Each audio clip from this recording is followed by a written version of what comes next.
the first time Elsie Rhodes fired a rifle. She was 17 years old and standing over the body of her father, and by the time she was 24, she had convinced herself that the gun in her hands was all she would ever need. That conviction sat bone deep in her by the spring of 1873, the year the Kansas sun came early and mean, burning the prairie grass to pale gold before April had even finished its business. Elsie ran a modest horse trading operation out of a spread 6 miles east of Caldwell, Kansas, a place that smelled of hay and iron, and the particular loneliness that sets in when a person has been alone long enough to call it a preference. She had 2 ranch hands, brothers by the names of Pete and Cody Marsh, both of them young and quiet and respectful of the fact that she paid their wages and did not invite conversation beyond what the work required. She had 12 horses of varying quality, a border collie named Sunday, and a reputation in Caldwell as a woman you did not trouble unless you wanted trouble returned to you in equal measure. She had built it herself. Every plank of the fence, every stone in the fireplace, every agreement struck in that dusty town had passed through her hands and no one else's. Her mother had died of fever when Elsie was 9. Her father had been a decent man when sober and a dangerous one when not, and a man from a rival outfit had made the decision about which version of him the world got to keep. Elsie had buried him at 22 without ceremony and without grief she could name, and had taken possession of the small parcel of land he left behind, which was more debt than asset, and had turned it into something real through 2 years of brutal, unrelenting work. She was not cruel. She was not cold, exactly. She was careful, the way a person becomes careful when they have learned that the things they love have a tendency to leave or to be taken, and the distinction between the two outcomes matters very little in the end.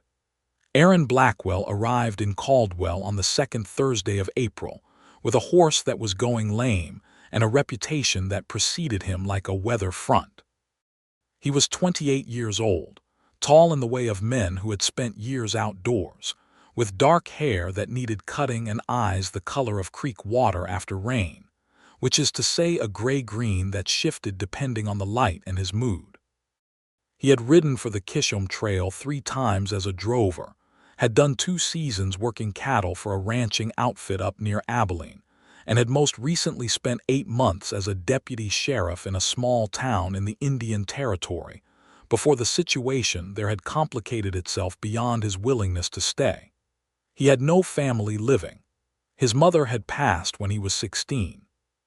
His father had simply walked away from the family when Aaron was 12, and the shape of that particular abandonment had done something quiet and permanent to the way Aaron Blackwell held himself upright in posture but careful in feeling, like a man who has learned to keep his weight balanced so that when something shifts, he does not fall. He rode into Caldwell with the lame horse, a bay gelding he called Drift, and the first person who pointed him toward anyone who might help was the barkeep at the Lone Star Saloon, a heavy-set man named Grady who wiped the bar with a rag that had seen better decades and said, without ceremony, "Elsie Rhodes, East Road, 6 miles. She knows horses better than anyone in this county. She'll either help you or she won't, but you'll know where you stand inside of 5 minutes." Aaron had learned enough about the West to appreciate a person who let you know where you stood. He rode out that afternoon, walking Drift slow and easy on the packed dirt road, the prairie spreading out around him in every direction with that particular vastness that either made a man feel alive or made him feel small, and Aaron Blackwell had spent enough years in it to feel both at once without being troubled by the contradiction. He found the road spread by the fence line, which was solid and well-maintained in a way that spoke of someone who cared about the work rather than just the outcome. He found Elsie Rhodes behind the fence, crouched beside the front left hoof of a roan mare, working at something with a hoof pick, her dark hair pinned up imperfectly and her clothes, a plain cotton shirt, canvas trousers, worn boots carrying the honest grime of a working day. She did not look up when he rode in, though he knew she had heard him, because her shoulders had adjusted in the way shoulders do when a person is aware of a presence but choosing to address it on their own schedule. He dismounted. He waited. After another minute, she finished what she was doing, set the hoof pick down on the fence rail, and turned to look at him. She was not what he had expected, which was not something he could have explained easily, since he had not been expecting anything in particular. She was perhaps an inch or two shorter than average, with the kind of face that was handsome rather than soft, a straight nose, a firm jaw, brown eyes that assessed him with the frank efficiency of someone who had learned that a first look was rarely worth updating. She was perhaps 24 or 25, and she carried her age like someone who had earned it.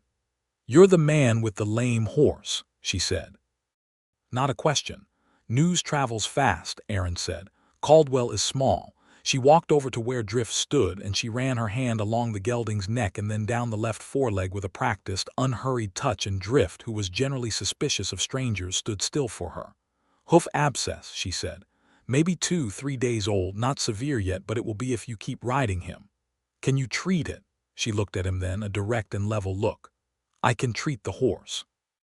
Whether I will depends on whether we can come to terms." They came to terms.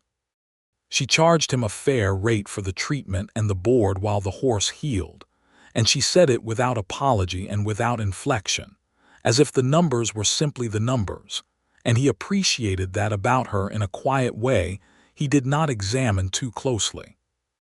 He arranged to stay in Caldwell at the boarding house run by a widow named Mrs. Farrell, and he came out to the road spread each morning to check on Drift.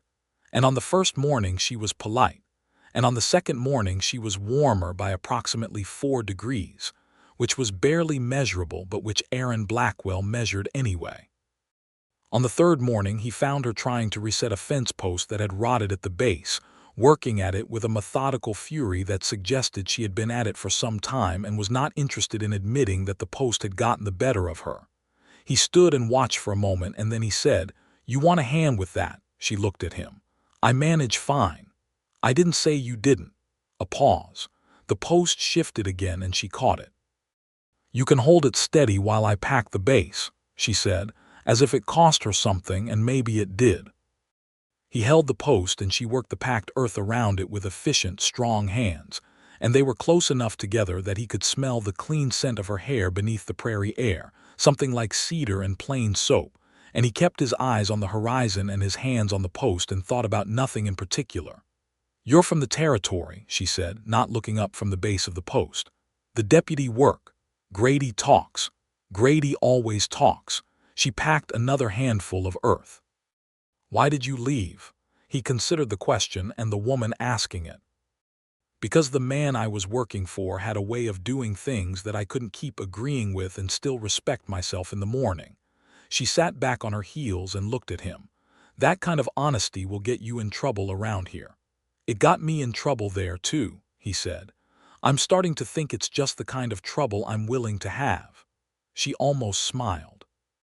It was brief and it was small, and she turned away from it quickly, but he saw it, and he kept that to himself like a thing worth keeping.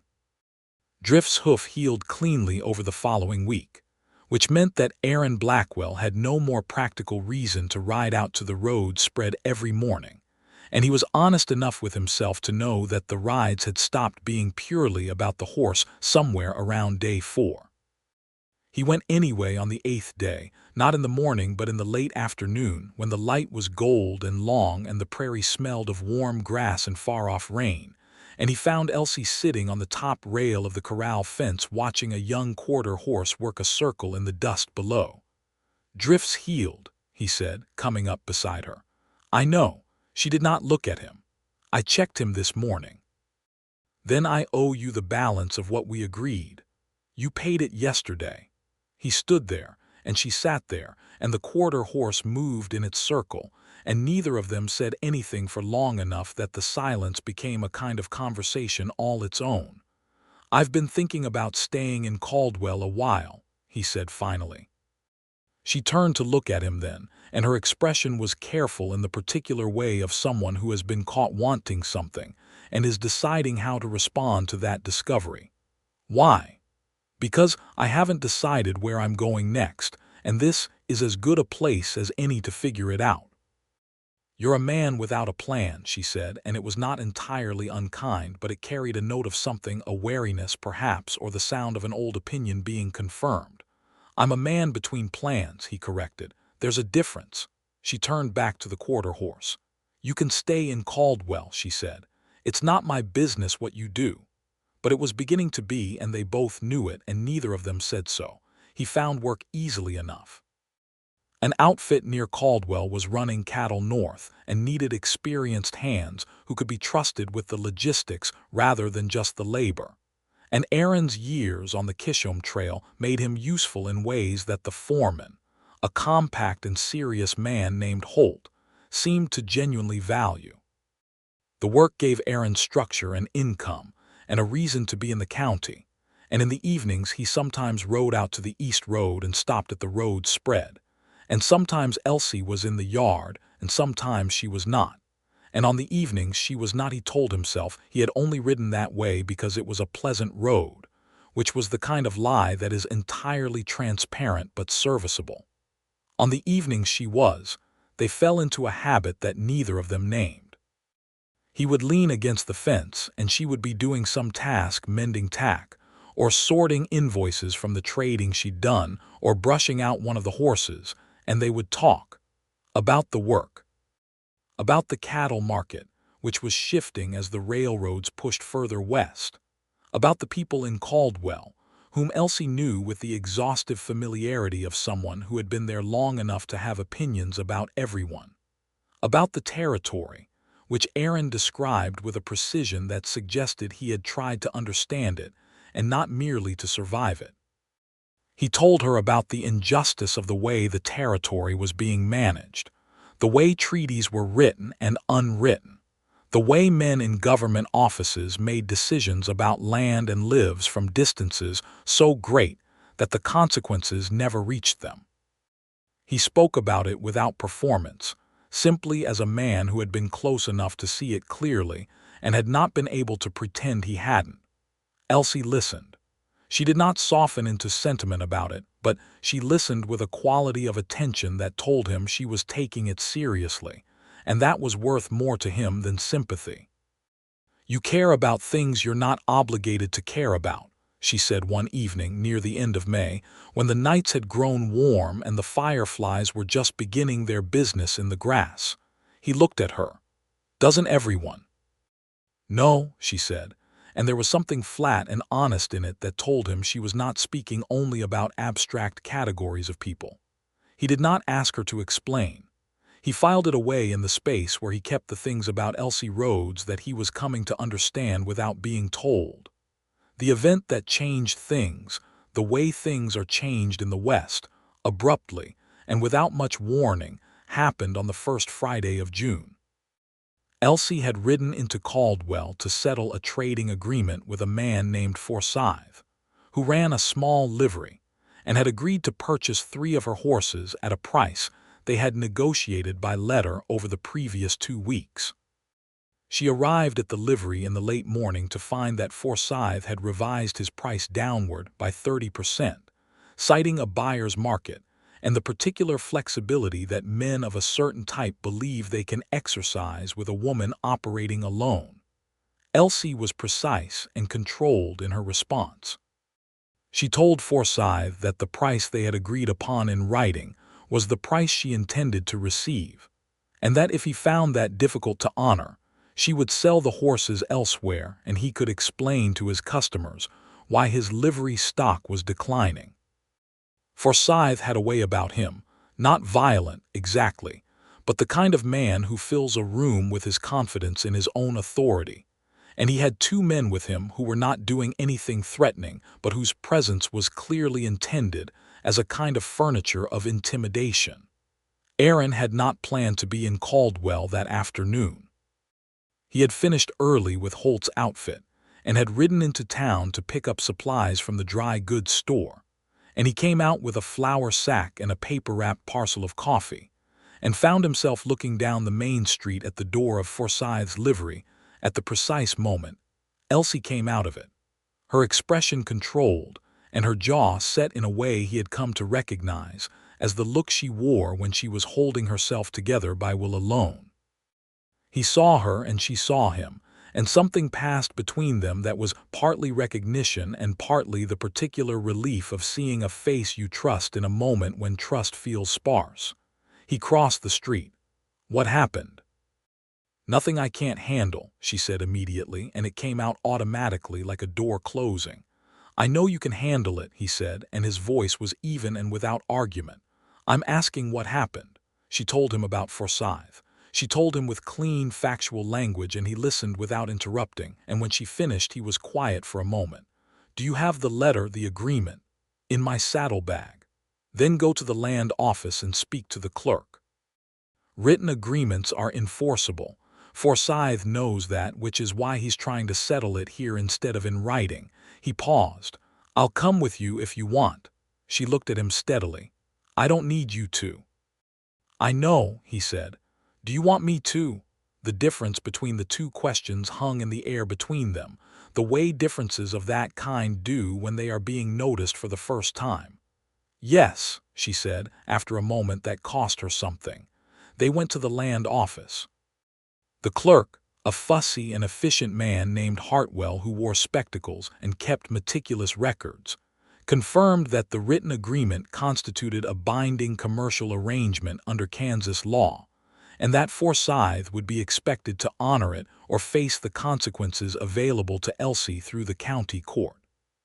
He said this to both of them, though he addressed most of it to Aaron, and Elsie corrected this several times without raising her voice, redirecting his attention with precise and pointed sentences until Hartwell understood, perhaps with some discomfort, that the transaction was hers, and the law was being invoked on her authority, not the man standing beside her.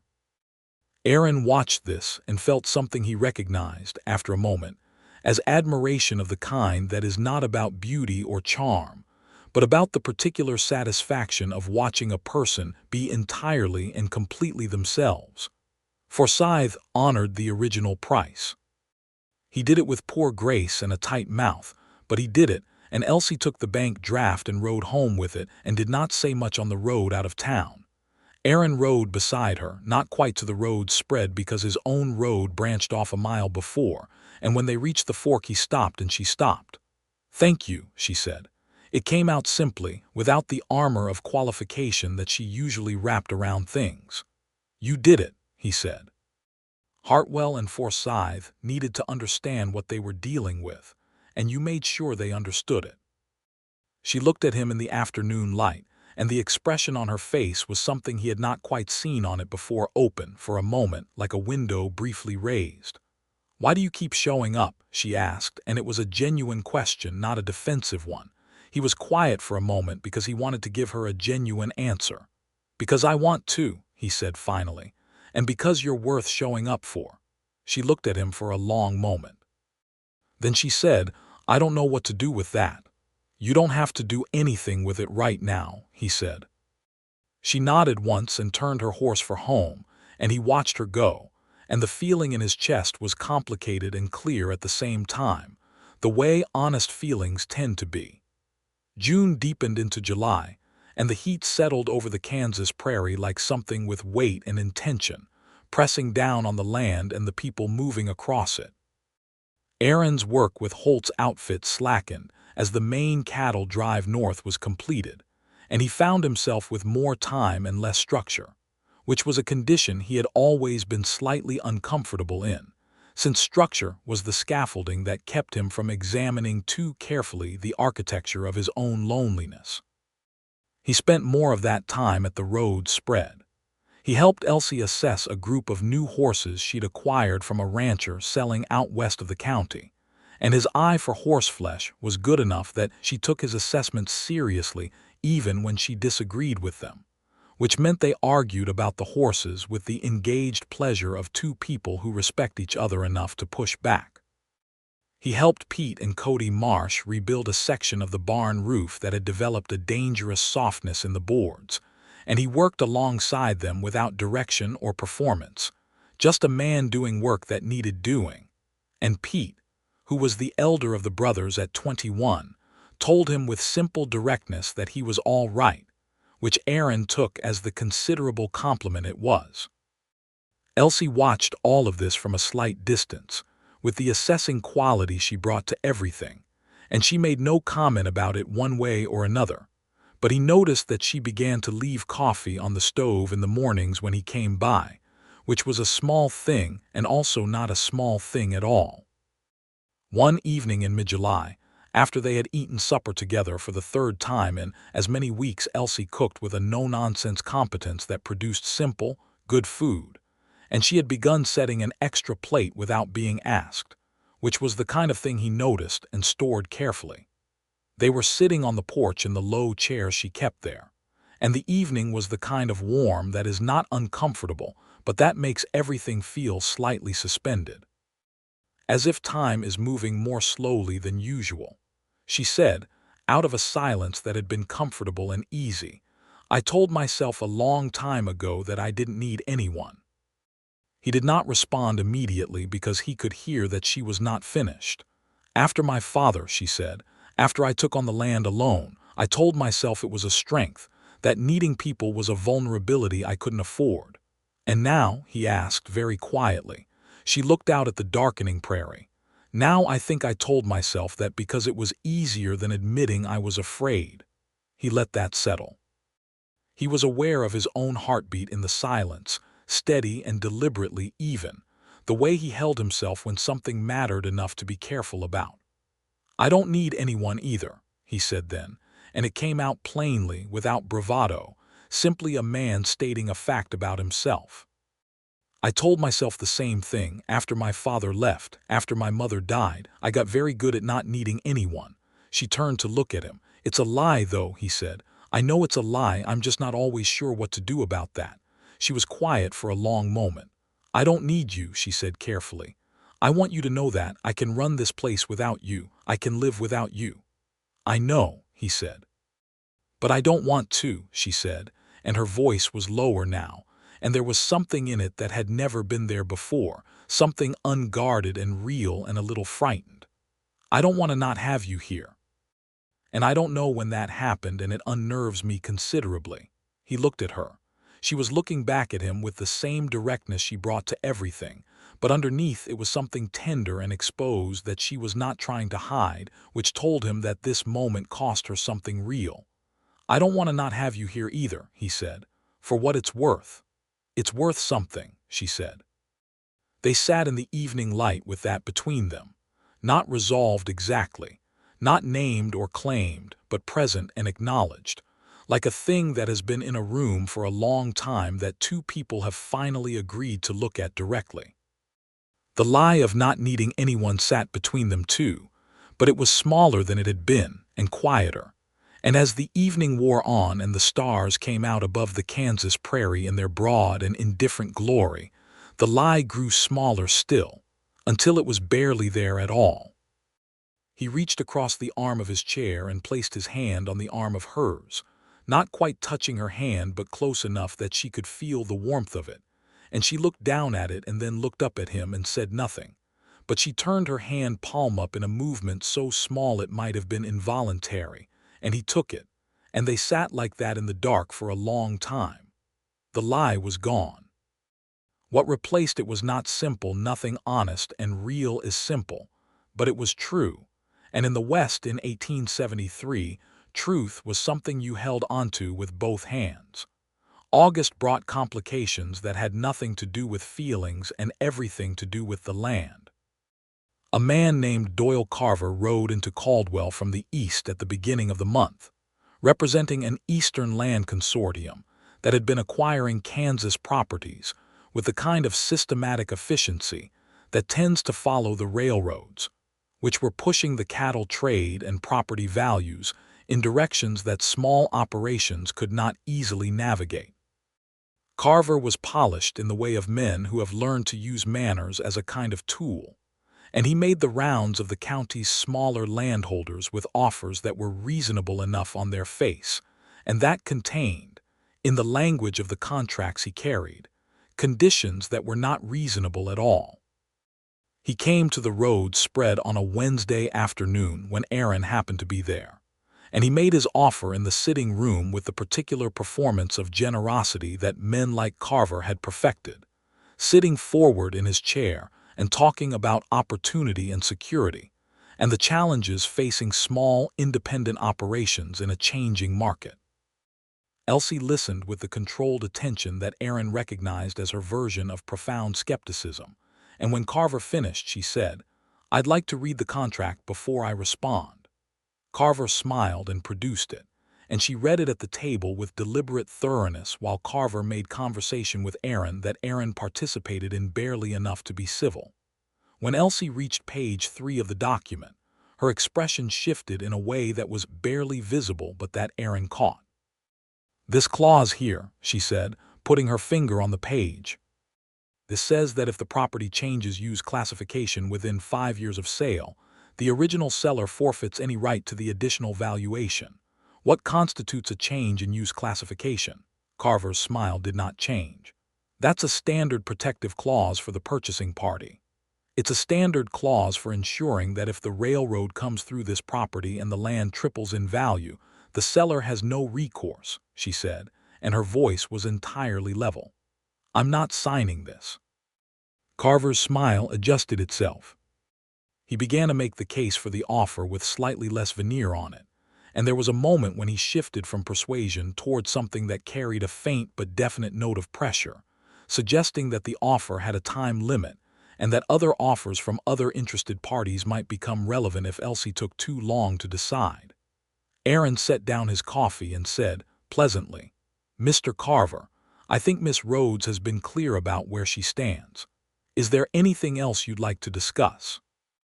Carver looked at him. Carver looked at Elsie. He made a brief assessment of the room and the people in it, and concluded correctly that there was nothing more to be accomplished here today. He gathered his documents with great smoothness and took his leave with all the grace of a man who intends to come back. When the door had closed behind him, Elsie sat at the table for a moment without speaking, and then she said, "He'll come back." "Yes," Aaron agreed, "or he'll send someone less polished." "The railroad," she said. "If it comes through here, this land is worth 5 times what he was offering." She looked at the door. "He knew that." "He was counting on you not knowing it," Aaron said. She looked at him. "How do you know about the railroad?" "I talked to Holt. He's been tracking the survey reports. There are 3 possible routes and one of them runs directly through this county." He paused. "I should have told you sooner. I thought it was still speculative." She was quiet for a moment, then she said, "Don't hold things back from me. I can handle information. What I can't handle is being protected from it." "I know," he said. "You're right. I'm sorry." She looked at him steadily, and then she nodded once, and the matter was settled between them with the clean efficiency of 2 people who have learned to be honest with each other without turning honesty into conflict. The railroad survey issue became a project they worked on together over the following weeks, speaking with the county clerk, consulting with a lawyer in Wichita named Morrison who had experience with land rights and railroad acquisitions, building a documented record of Elsie's ownership that was clear, thorough, and legally bulletproof. It was unglamorous work and occasionally tedious, and they did it at the kitchen table in the evenings with the lamp burning and Sunday the border collie asleep by the stove. And there was something deeply domestic about those evenings that neither of them commented on and both of them inhabited with a quietness that was not discomfort. One evening in late August, when they had finished reviewing the land documents and the lamp was burning low and outside the windows the prairie night was full of insect sound and starlight, Aaron looked up from the papers and found Elsie watching him with an expression he had not seen on her before. "What is it?" he asked. She shook her head slightly. "Nothing. I was just thinking." "About?" She was quiet for a moment. Then she said, "About how strange it is to trust someone. How strange it feels when you've been without it for a long time." He held her gaze. "Strange good or strange frightening?" "Both," she said, "at the same time." He reached across the table and put his hand over hers, and she turned her hand again in that same small gesture as before and held on. "I'm not going anywhere," he said. She looked at him with those brown eyes that had assessed him and catalogued him and argued with him and slowly, incrementally, let him in. "I believe you," she said, and it was clear that believing someone was not a thing she did lightly, and that she was aware of the weight of it, and that she was choosing it anyway. He leaned across the table and kissed her then, for the first time, and she kissed him back without hesitation. And Sunday the dog lifted his head from the floor to look at them, and then put it down again, apparently satisfied with the development. September arrived, and with it a change in the tenor of everything, the way seasons carry emotional weather along with the meteorological kind. The air turned sharper in the mornings, and the evenings came earlier, and the quality of the light on the prairie shifted to something more amber and retrospective. Elsie and Aaron moved through the weeks with a careful, deepening ease, neither of them rushing at the thing between them, because neither of them had built their lives around rushing, and the pace of it felt right in the way that things feel right when they are not being forced. He was at the spread nearly every day now. His work with Holt's outfit had ended with the season, and he had begun to help Elsie in a more formal capacity, which they discussed and agreed upon with the same directness they brought to all practical matters. He was not running the spread, she was running the spread. He was helping run it, which was a distinction he understood clearly and that she had been precise about, and he had said, with complete sincerity, that he would not have it any other way. Pete and Cody Marsh adjusted to his more constant presence without comment or apparent difficulty. Pete was friendly toward Aaron with the measured warmth of a young man who respected competence and consistency. And Cody, who was 18 and largely expressed himself through focused silence and occasional grins, seemed to have decided that Aaron was acceptable, which was expressed primarily through the fact that he started speaking to Aaron in the same brief, practical way he spoke to Pete, which was Cody's version of high regard. One morning in mid-September, Aaron arrived early to find Elsie at the well with one hand pressed flat against her lower back and an expression of controlled frustration. "What happened?" "The pump handle gave out again. I fixed it this morning and the repair didn't hold." She gestured at the pump with her free hand. "I'll need to order a new mechanism from Wichita."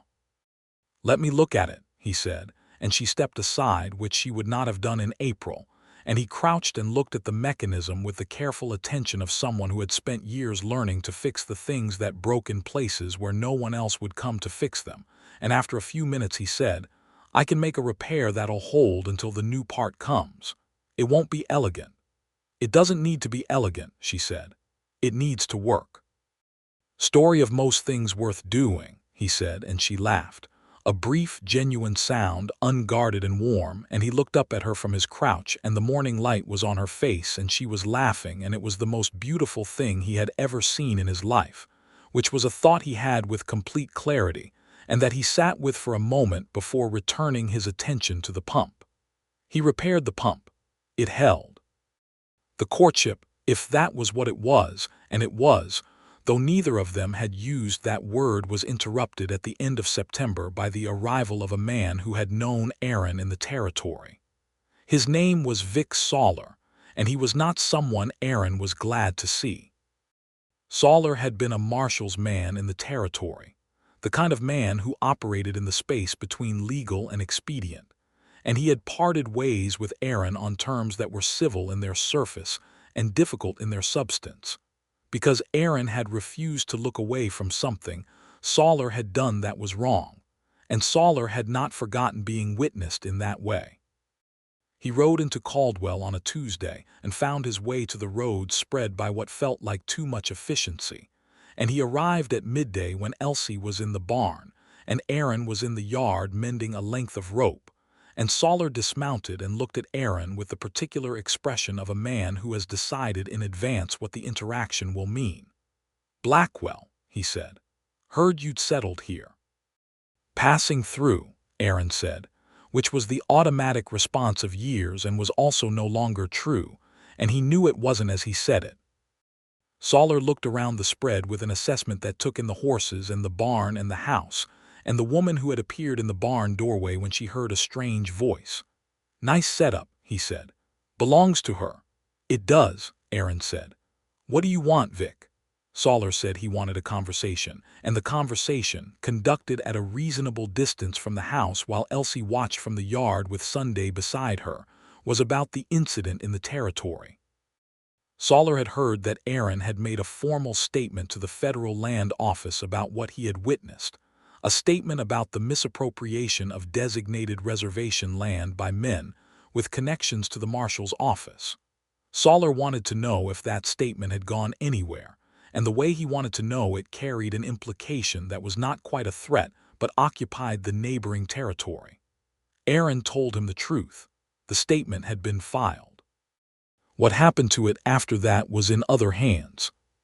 He said it plainly and without apology, and he held Solar's gaze while he said it, and Solar measured the situation the way men like Solar do, looking for weakness or uncertainty to exploit, and found neither.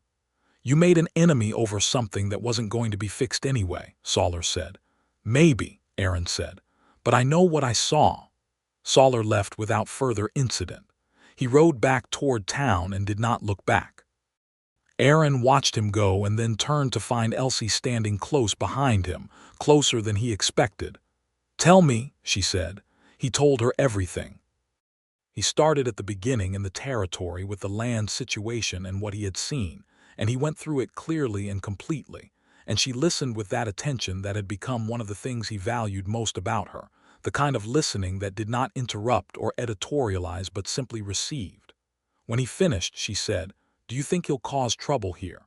"I don't know," he said honestly. "I don't think he's looking for a confrontation. I think he wanted to know how scared I was." "And are you?" He met her eyes. "No, are you?" She considered this seriously, the way she considered all serious questions. "I don't like uncertainty," she said, "but I'm not scared." A pause, "And I want to say something clearly." "Say it." "Whatever you did in the territory, whatever your reasons were, I believe you did it because it was right. And I want you to know that." She held his gaze. "That matters to me, that you're someone who does the right thing even when it costs you." He looked at her in the September light, and he felt something move in his chest that was not complicated and not ambiguous, and that he no longer had any interest in keeping at a careful distance. "Elsie," he said. "What?" "I love you," he said. "I want to say it clearly the way you just did. I love you, and I know this is fast, and I know you're careful about things, and I'm not asking you to say anything back. I just wanted you to know it." She was very still. She looked at him for a long moment with those direct, honest eyes, and the prairie was quiet around them, and Sunday sat in the dust between them and waited. "It's not fast," she said finally. "Nothing about us has been fast." She paused. "I love you too. I have for longer than I've been comfortable admitting." He crossed the distance between them and she let him, and he held her with his arms around her and his face in her hair, and she held him back with the same strength she brought to everything. No softness for its own sake, but something real and solid and entirely her own, and it was the best feeling he had ever known in his life. Solar did not cause further trouble. The statement Aaron had filed in the territory moved slowly through the machinery of federal bureaucracy, as such things did, but it moved. And the outcome, months later, in the winter, was that an investigation was opened into the land misappropriation, which was more than Aaron had expected and less than justice fully required, but it was something, and he accepted it as the kind of something that the world occasionally manages. October came in cool and golden, and with it came a matter they had been circling without quite addressing, which was the question of what, exactly, they were to each other and what they intended. It was Elsie who addressed it. One evening by the fire in the sitting room, when the first real chill of autumn had arrived, and the horses were settled, and Pete and Cody had gone back to the small cabin on the property where they boarded. She was mending a bridle with neat practice stitches, and he was reading a newspaper from Wichita that was 2 weeks old, and the fire was doing its work, and Sunday was asleep, and it was the most peaceable domestic scene he could imagine, and she looked up from the bridle and said without preamble, "I want to know what you want." He set down the newspaper. "What do you mean?" "I mean in terms of the future," she said. "You're here. I'm glad you're here. I want you here, but you've been between plans, as you put it, and I've been waiting to see what plan you came to because I need to know."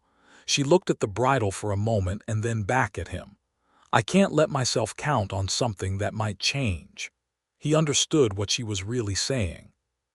She was telling him that she had been hurt by people who left, and that she had survived it, and that she would survive it again if she had to, but that she needed to know the truth now rather than later, because later was more expensive. "I want to stay," he said. "Not passing through, not between plans. I want to stay here with you. I want to work this land with you and build something with you, and I want it to be permanent." He paused. "I want to marry you if you'll have me. I've known that for a while. I was waiting for the right time, but I think the right time is probably whenever the truth is, and the truth is now."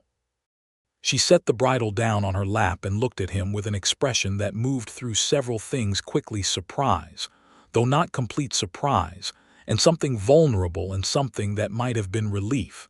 The relief of a person who has been braced for impact and finds that what arrives is not what they feared. "That is very direct," she said. "You like directness." "I do," she agreed. Her expression settled into something that was warm and quiet and entirely hers. "Yes," she said. "Yes, to which part?" "To all of it," she said. "To staying, to building, to the permanent," a pause, "to marrying you." He crossed the room and took the bridle from her hands and sat on the edge of the settee beside her, and she turned toward him, and he held her face in his hands for a moment before he kissed her, and she kissed him back with the full and deliberate warmth of a woman who has made a decision and is not in any way uncertain about it.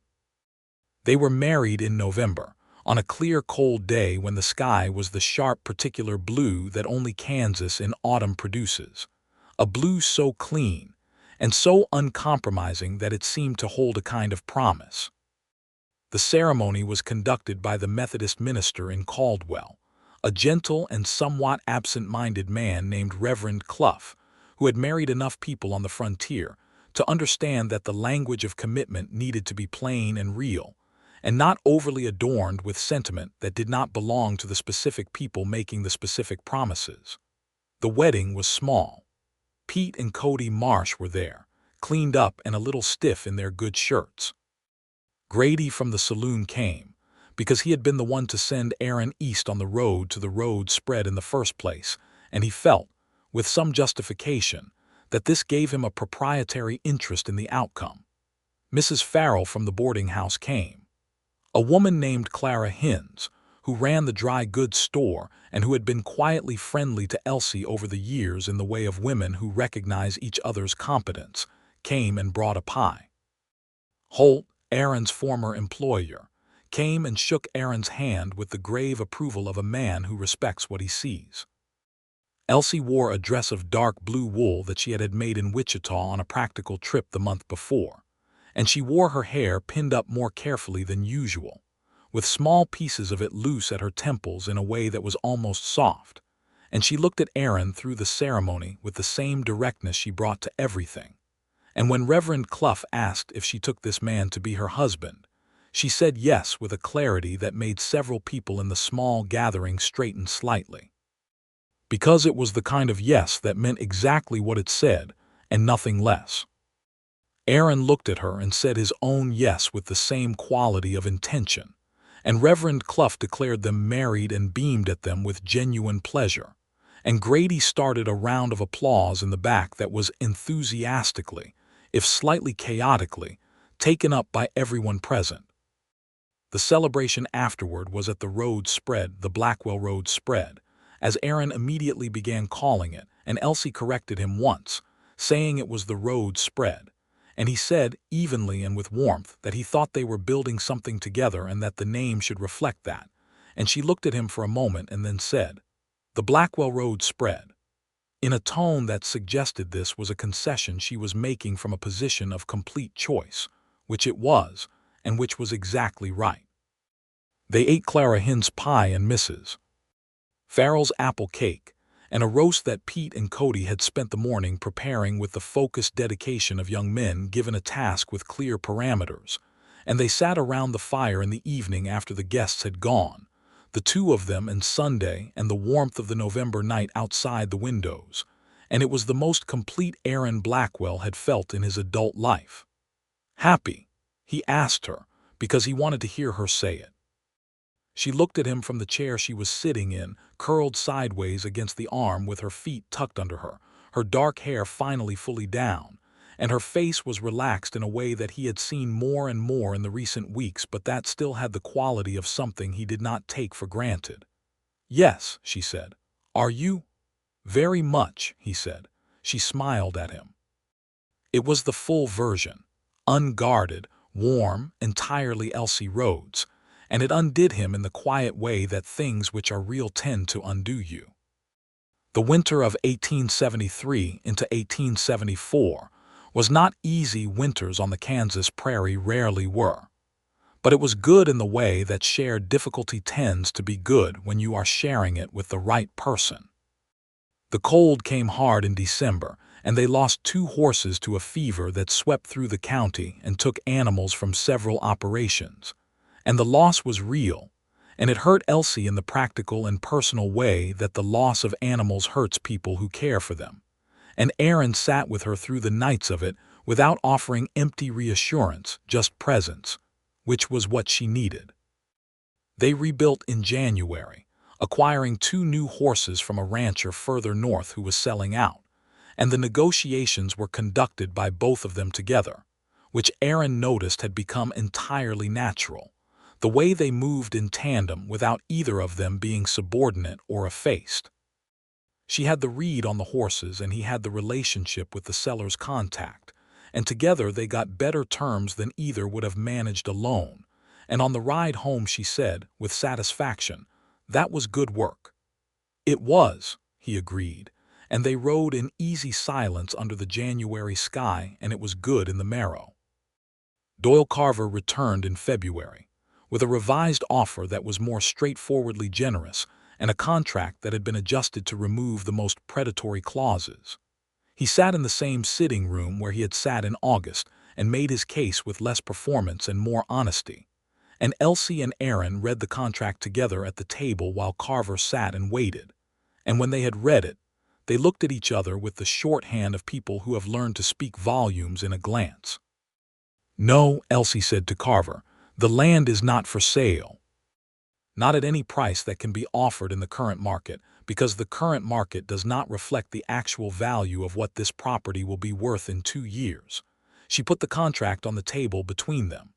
"If your consortium is genuinely interested in this county, they should look west of the Marsh Creek Fork, where there are 3 properties owned by people who may be more interested in selling than I am. I'll even give you the names."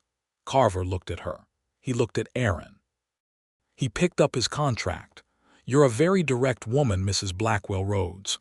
"I've been told," she said. He left, and this time he did not suggest he would come back, and he didn't. The railroad survey, when it was completed in the spring of 1874, confirmed that the main line would pass 4 miles south of the road spread, which was not through their property, but close enough to affect the value of the surrounding county in ways that benefited them indirectly. The branch line, which was a smaller matter but still meaningful, ran closer, and by the summer of 1874, the land Elsie had built and defended and refused to relinquish was worth considerably more than what Carver had offered the previous August, and the satisfaction of this was not about the money, though the money was not meaningless.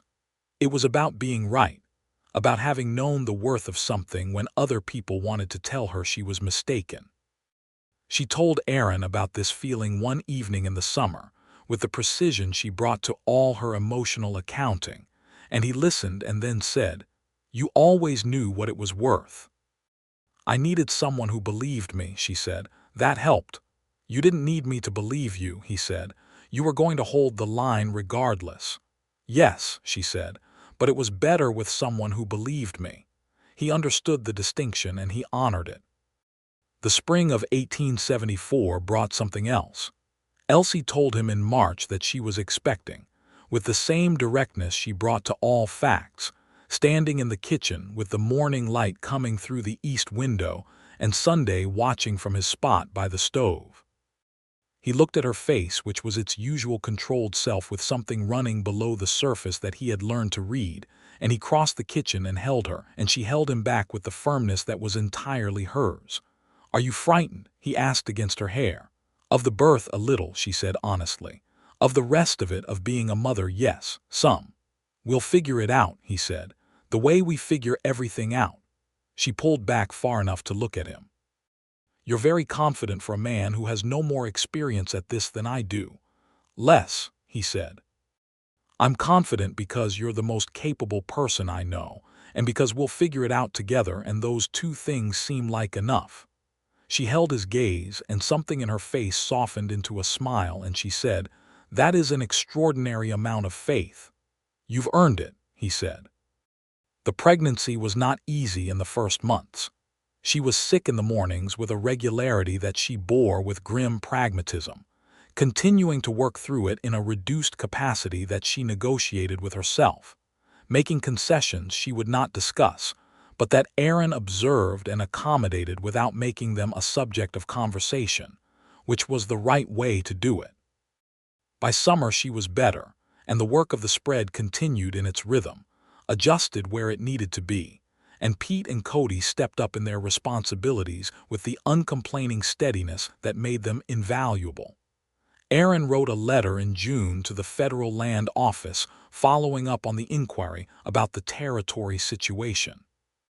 The response he received in August was formal and bureaucratic, and indicated that the investigation had concluded with findings that had been referred to a congressional committee, which was the kind of outcome that was better than nothing and worse than justice, but which was where the machinery of government tended to leave things that complicated powerful interests.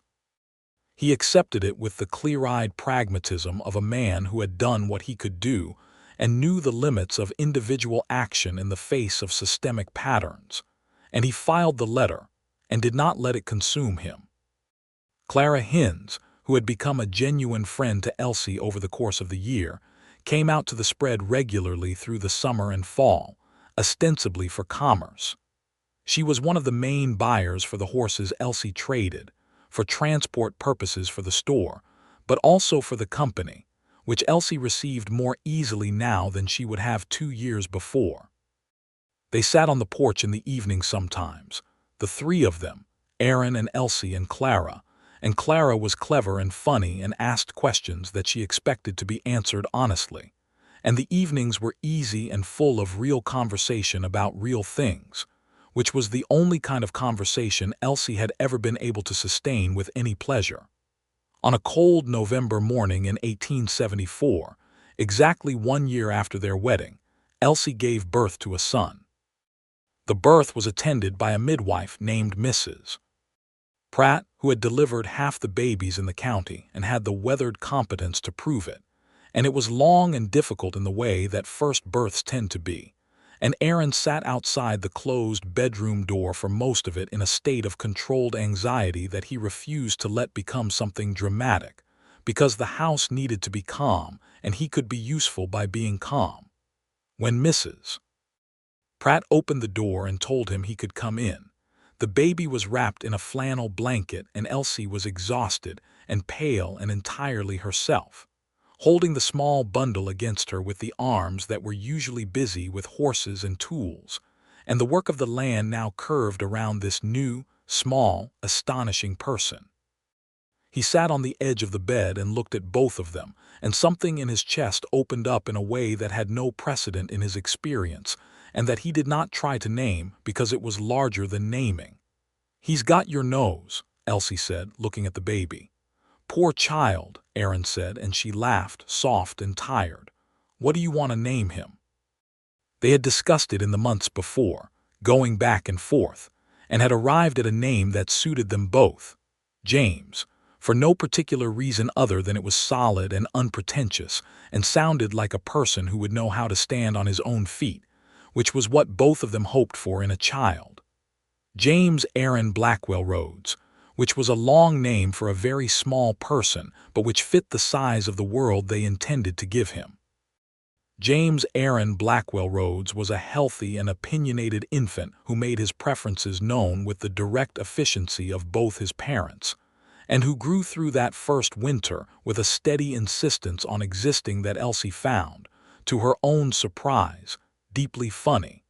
She had not expected to find motherhood funny. She had expected it to be serious, and it was, but it was also funnier than anything she had encountered before.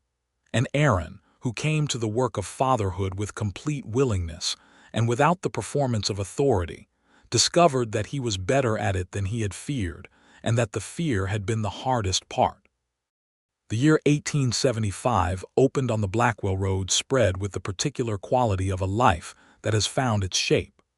The horse trading operation was flourishing.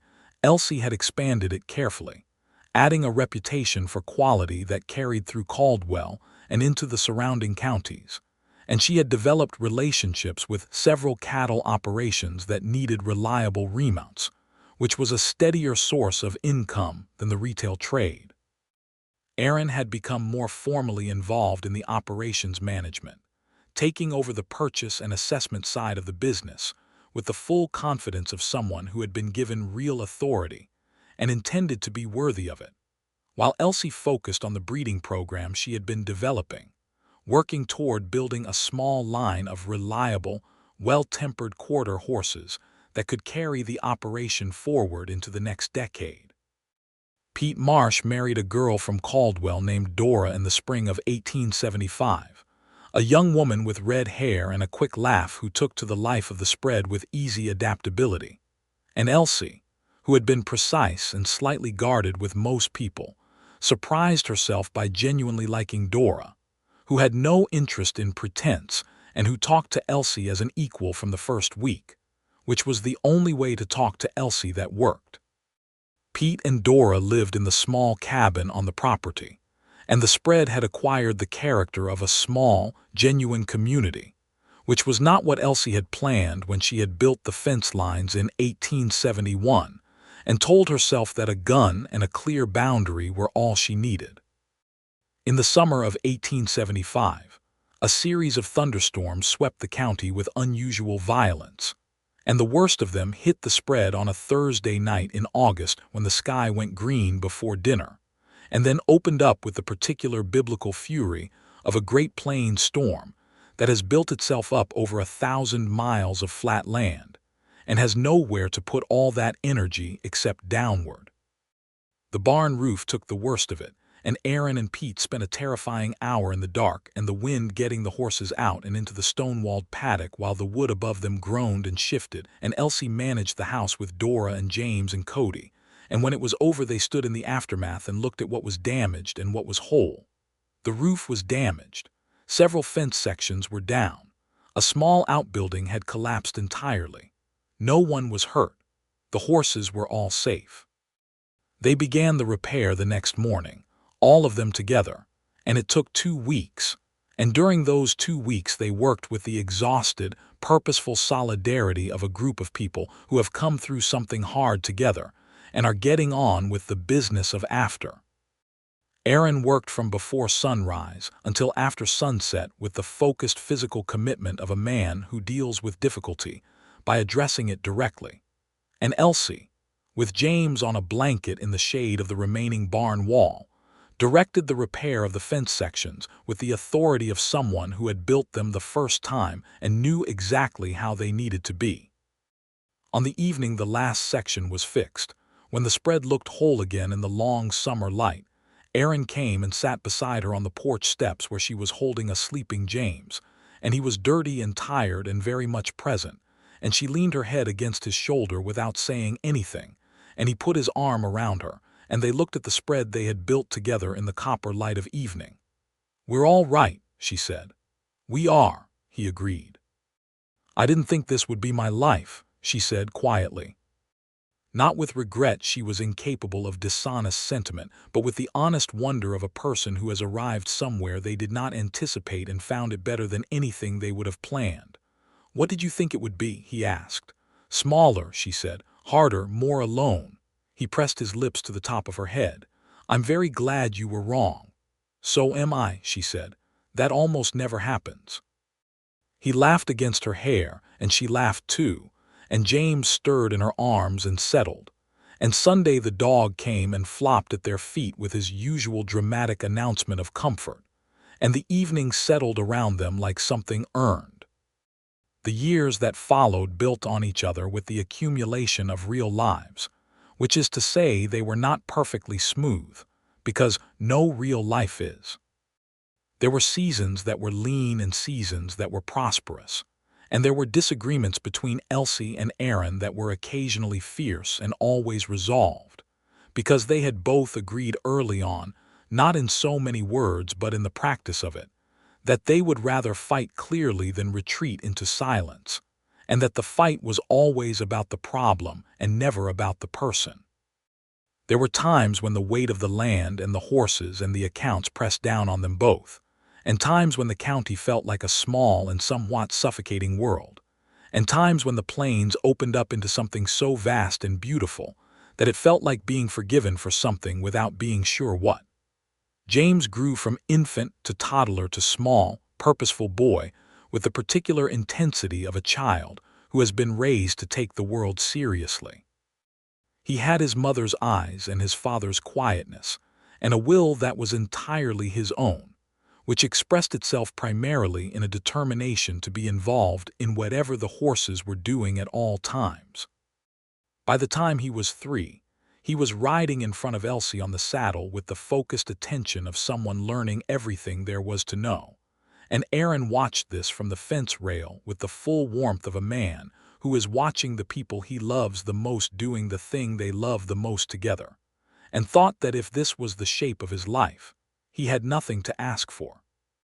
In the fall of 1877, Elsie told him she was expecting again, with the same precise directness as before, and this time there was less apprehension in it and more straightforward pleasure, because they both knew what they were doing now in ways they had not known the first time. She was 28, and he was 32, and the spread was solid and the horses were good and James had opinions about everything, and the future looked like something worth building toward. The second child was born in the spring of 1878, on a clear April morning when the prairie was doing its brief and extravagant show of wildflowers, the kind of morning that makes the West seem like it is trying to make up for everything harsh it has ever done. The birth was easier this time, or perhaps Mrs. Pratt was simply more confident about announcing that it was going, which amounted to the same thing. They had a daughter. They named her Me for nothing and everything, because it was short and strong and sounded like a person who would know her own mind, which seemed right. James, at 3.5, was presented with his sister with the ceremony due a significant event, and he examined her with the careful assessment of someone who takes new information seriously, and then announced that she was very small, which was accurate, and that he supposed she could stay, which was generous of him. Me Blackwell Rhodes arrived in the world with the same healthy insistence as her brother and grew with similar rapidity. And Elsie, watching both children move through the days of the spread with their particular individual insistence on being themselves, felt something she recognized, after some internal examination, as profound gratitude. She told Aaron this one evening in the summer of 1878, in the way she told him most important things, simply and directly without preparation, because preparation was for things she was unsure of. They were sitting on the porch after the children were in bed, and the night was warm and full of its sounds, and she said, "I am grateful for all of this. I want you to know that." He looked at her. "I know. I don't say it enough," she said. "You say it in everything you do," he said, "but I like hearing it." She looked at him with the full warmth of a woman who has fought hard for her life and found it, against her own careful skepticism, to be more than she had let herself hope for. "I love you," she said. "I know I say that." "You do," he agreed, "and I never get tired of it." She shook her head slightly. "You are an entirely unreasonable person to love," she said, and the warmth in it made it a compliment of the highest order. "I know," he said. "I'm grateful you do it anyway." She reached across and took his hand, and they sat in the dark Kansas evening, and listened to the prairie and the horses and the quiet of the house where their children were sleeping. And the life they had built together was around them and solid and real. And the lie of not needing anyone was so thoroughly gone that it seemed impossible it had ever been anything but a lie. Cody Marsh, who had grown from a quiet 18-year-old into a steady and capable 23-year-old, left the spread in the fall of 1878 with Aaron and Elsie's genuine blessing to take on a foreman position at a larger operation west of the county. And they had a dinner for him before he went, at which even Elsie said something warm and real about what he had meant to the place. And Cody, who expressed himself primarily through silence and occasionally through brief grins, accepted it with a grin that lasted longer than usual, and said that he had learned more about horses and about how to do things right from this place than anywhere else, and the respect in it went in all directions. They found a new hand in October, a young man named Samuel who was 19 and had grown up working cattle in Texas and had come north looking for something steadier. He was earnest and capable and quick to learn, and he fit into the rhythm of the spread within a month, following Pete's lead and asking good questions, and being generally the kind of person that the place, by this point in its life, seemed to attract. The Blackwell Road spread had a reputation by the late 1870s that was built entirely on what it produced: good horses, honest dealing, and the reliable word of the two people who ran it. Buyers came from the surrounding counties and occasionally from further, and Elsie had established a breeding record for her quarter horse line that was becoming recognized in the circles where such things mattered. She wrote careful, clear documentation of her breeding stock and their histories, a practice she had begun in 1875 and maintained with the meticulous consistency that she brought to all things she considered important. Aaron had begun, by 1879, to do something he had not expected. He was writing down accounts of his time in the territory, not for publication, not for any audience he had identified, but because the experience of those years and the injustice he had witnessed felt like something that should not simply dissolve into memory without record. He wrote in the evenings sometimes, in a ledger book, clear factual prose about what he had seen and what the consequences had been and what he thought they meant. Elsie read some of it when he showed her, and she said it was good writing and that she thought it would matter to someone, somewhere, at some point, and that was enough reason to keep doing it.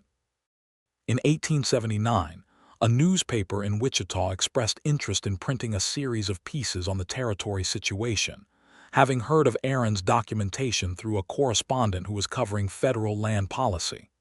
The offer was one he and Elsie discussed for a week, genuinely, going back and forth on the implications and the risk and the value, and at the end of it she said, "If you believe it matters, then it matters and you should do it." He sent the pieces. They were published. They were read by more people than he had expected, including, eventually, several members of the congressional committee that had received the earlier investigation's findings. And while the machinery of justice moved slowly and imperfectly, it did move, and Aaron's words were part of the mechanism that moved it.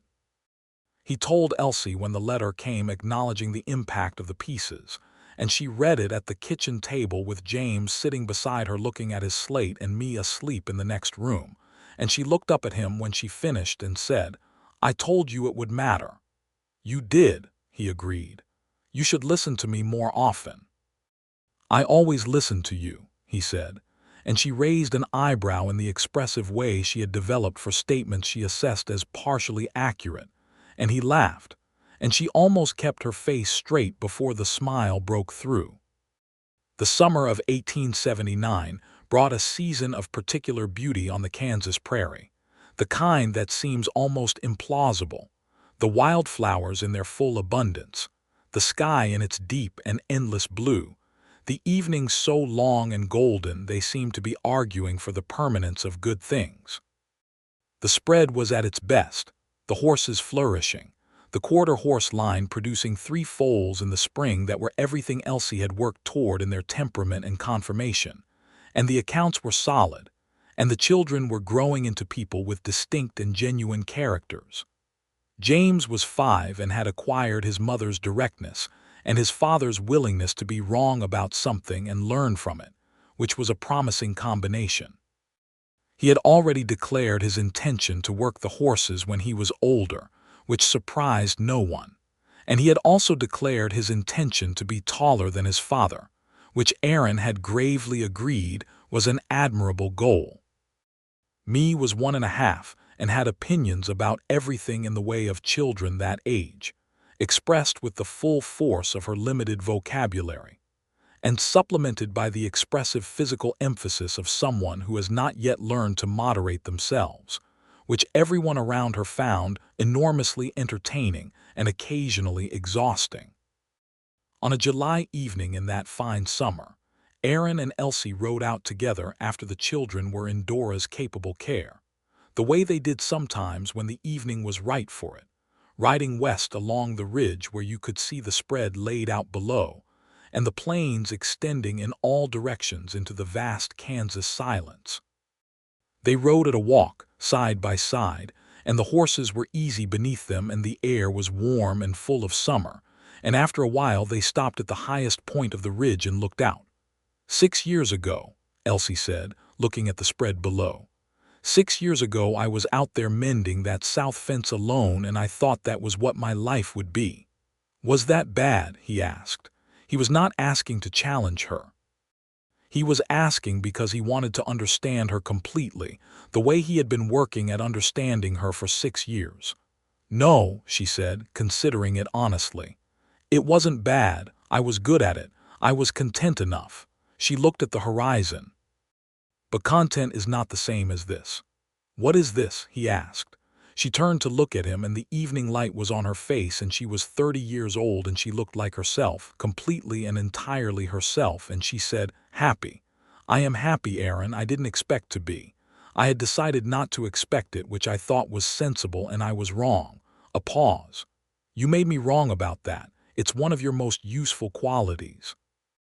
He looked at her for a long moment, and what he felt was the same thing he had felt on all the important evenings of the past 6 years, clear and full, and nothing like the careful, managed distance he had lived in before, and he said, You made me wrong about it too. I thought I was better alone. You're not, she said without apology. I know, he said. Neither are you. She nodded once in the way she nodded when something was settled and true. Neither am I. They rode back down in the dusk, and the horses found their way with the sure-footed ease of animals that know this ground, and the lights of the house came on below them as Dora moved through the rooms, and the sound of James's voice came across the evening air in the particular carrying way of a child's voice on the plains, and Sunday barked once at the returning horses and then was quiet.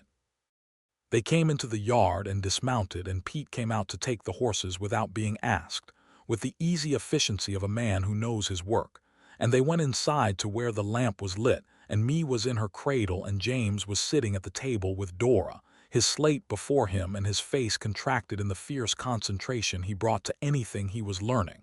He looked up when they came in. Papa, he said, how do you spell Tennessee? Why do you need to spell Tennessee? Aaron asked, sitting down across from him. Because Dora says there are horses there and I want to know about them. Elsie caught Aaron's eye over James's head, and the look between them was warm and precise, and full of the shorthand of people who know each other completely.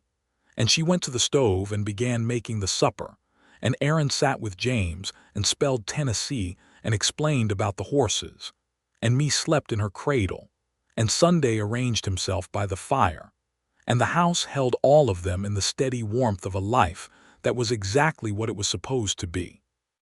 It was in those years, in the late 1870s on the Kansas frontier, that Elsie Rhodes Blackwell, because she had eventually added the name, quietly and on her own terms, keeping hers first and his after, which he had said was exactly right, understood something she had not been able to understand when she was 22 and alone with a fence and a rifle, and the conviction that she did not need anyone.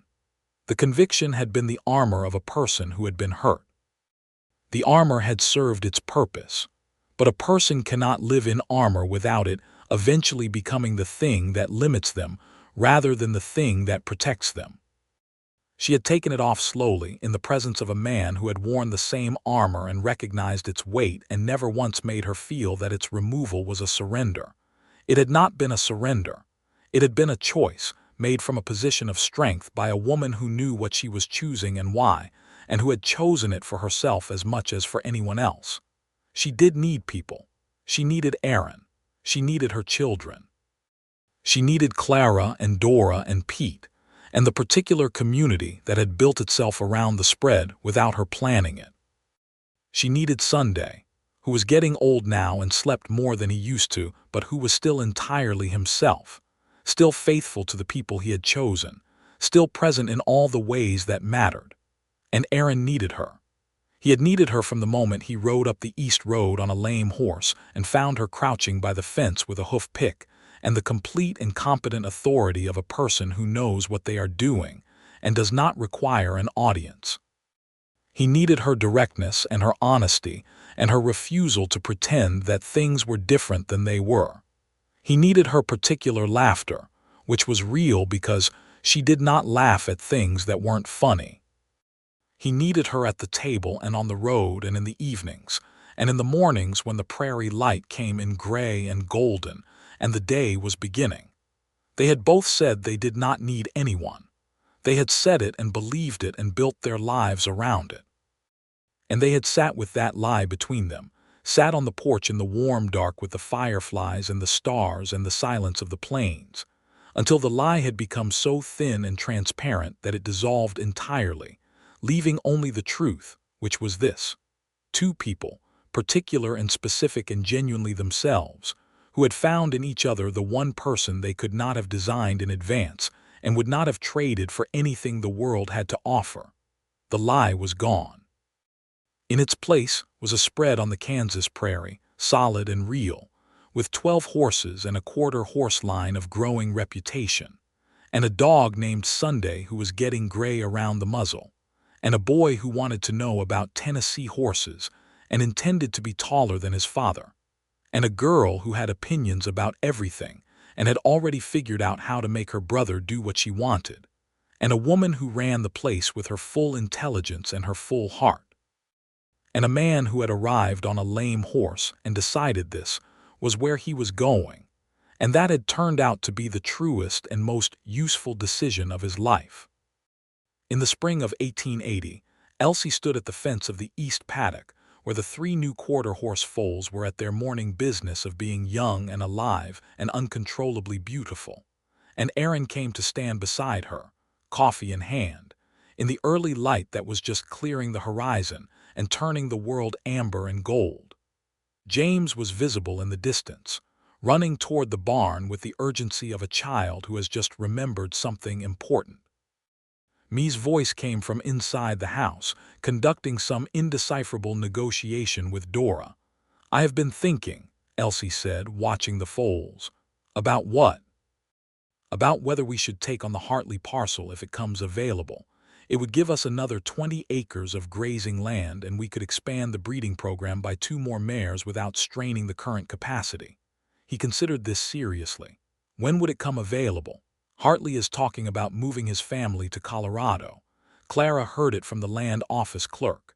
She looked at the foals. "I think we should make an inquiry, quietly, so we're positioned if he decides to sell."